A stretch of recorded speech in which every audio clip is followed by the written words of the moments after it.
Congress party ఇప్పటికే నూతన అధ్యక్షుడు మహేష్ కుమార్ గౌడ్ తోటి సంచలనం సృష్టించింది. ఎందుకంటే ఒక బీసీ ఇప్పటికీ బీసీ కులగణన చేపడతామని చెప్పేసి అన్నారు. అలాగే రేపు వచ్చే స్థానిక సంస్థల ఎన్నికల్లో కూడా బీసీలకు డెఫినెట్గా న్యాయం చేస్తామని చెప్పేసి అన్నారు. దానికి తగ్గట్టుగానే మహేష్ కుమార్ గౌడ్ని పీసీసీ అధ్యక్షులుగా నియమించడం అనేది జరిగింది. సో వారితో పాటు వర్కింగ్ ప్రెసిడెంట్గా ఈసారి ముగ్గురిని నియమించే అవకాశాలు ఉన్నాయని చెప్పేసి అంటున్నారు. ఈ ముగ్గురు కూడా కాస్ట్ ఈక్వేషన్స్ బేస్డ్ మీదనే నియమించే అవకాశాలు ఉన్నాయి.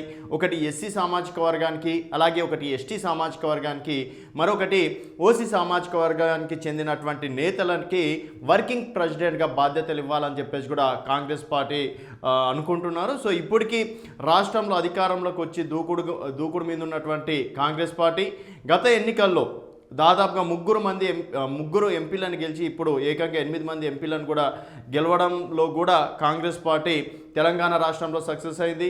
అలాగే ఒక రకంగా 2 లక్షల రుణమాఫీ చేసి కూడా ప్రజల వద్దలకి కావచ్చు, రైతుల విషయంలో కూడా కొంతమేరకు కాంగ్రెస్ పార్టీ మీద సానుభూతి ఉందని చెప్పేసి కూడా చెప్పుకోవచ్చు. ఇప్పుడు రాబోయే స్థానిక సంస్థల ఎన్నికల్లో కూడా కాంగ్రెస్ పార్టీ అదే దూకుని ప్రదర్శించాలని చెప్పేసి కూడా భావిస్తుంది.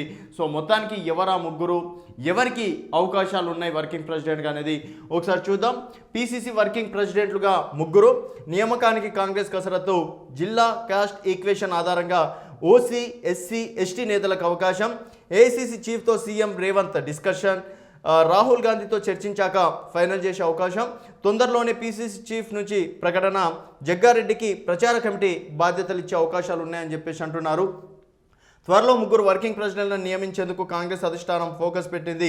ఓసీ, ఎస్సీ, ఎస్టీ లీడర్లకు బాధ్యతలు అప్పగించే అవకాశం ఉంది. సీఎం రేవంత్ సూచన మేరకు వర్కింగ్ ప్రెసిడెంట్లను ఎంపిక చేసే ఛాయిస్ ఉన్నట్టు కూడా ప్రచారం జరుగుతుంది. 2 రోజుల క్రితం ఢిల్లీకి వెళ్లిన సీఎం రేవంత్ ఏఐసీసీ అధ్యక్షుడు మల్లికార్జున ఖర్గేతో సమావేశమయ్యారు.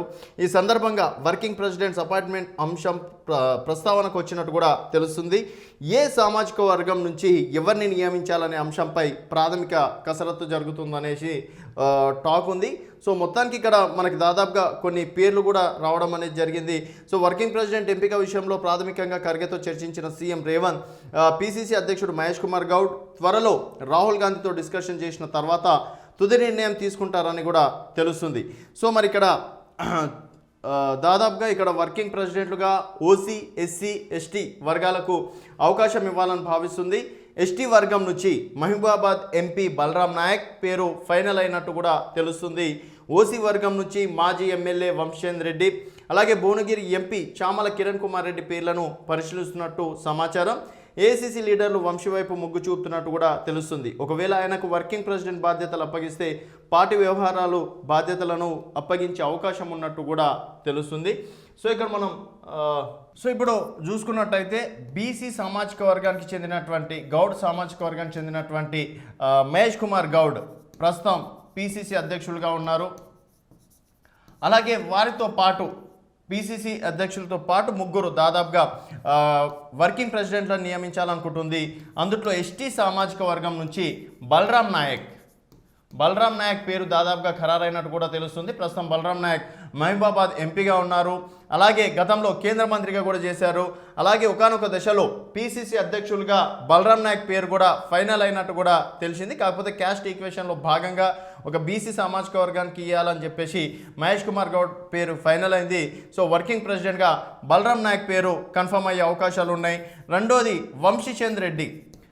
సో వంశీచంద్ రెడ్డి కల్వకుర్తి మాజీ ఎమ్మెల్యే, అలాగే మొన్న స్వల్ప మెజార్టీ కేవలం ఒక 4000 మెజార్టీ తోటి ఎంపీగా ఓడిపోవడం అనేది జరిగింది. సో ప్రస్తుతం సిడబ్ల్యూసీ ప్రత్యేక ఆహ్వానితులుగా కూడా ఉన్నారు.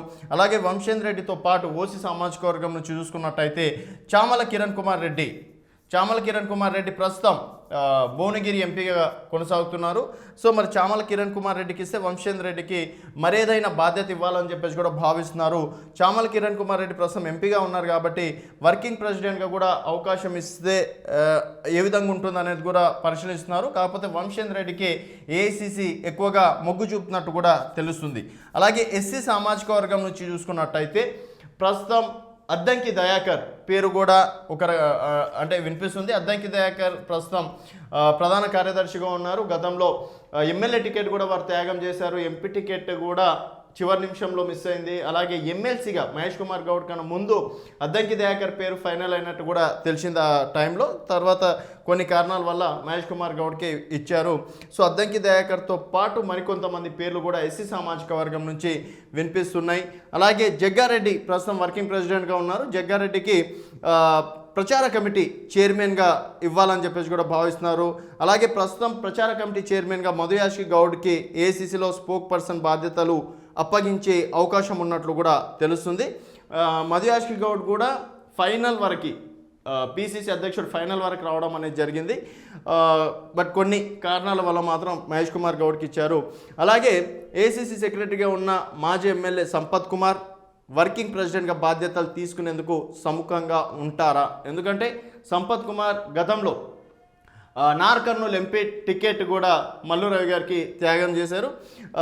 ఆరాధిస్తున్నారు. ఎస్సీ వర్గం నుంచి ఎమ్మెల్యేలుగా గెలిచినటువంటి లక్ష్మణ్, వంశీకృష్ణ, అలాగే మాజీ ఎమ్మెల్యే ఆరేపల్లి మోహన్తో పాటు మరో 5-6 లీడర్ల పేర్లను కూడా అధిష్టానం పరిశీలిస్తున్నట్టు కూడా తెలుస్తుంది. మరి మొత్తానికి మరి ఫైనల్గా వర్కింగ్ ప్రెసిడెంట్గా ఎవరికి అవకాశం ఇస్తారనేది మీ అభిప్రాయాలను కింద కామెంట్ రూపంలో తెలియజేయండి. చూస్తూనే ఉండండి తెలంగాణ వెలుగు.